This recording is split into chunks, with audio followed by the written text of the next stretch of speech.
Quick little video of my 1970-ish Montgomery Ward tractor.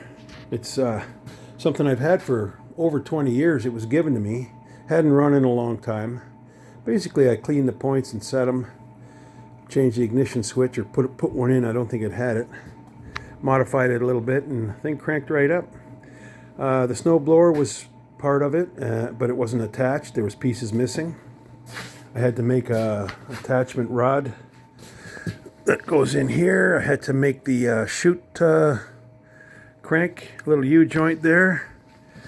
I had to make a bar to connect the lift arrangement to push it up to get it to lift in the air. I thought I'd put the snowblower on this year and try her out. It's a good machine. I mean, I need probably tires and fix up the rims or whatever. But I think it's a 12 horse cast iron Briggs & Stratton head and block.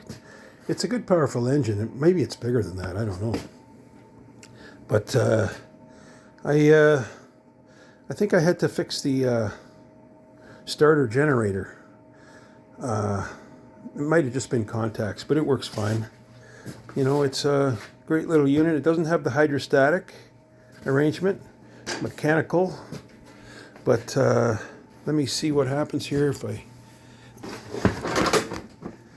crank her up. Fire in the hole.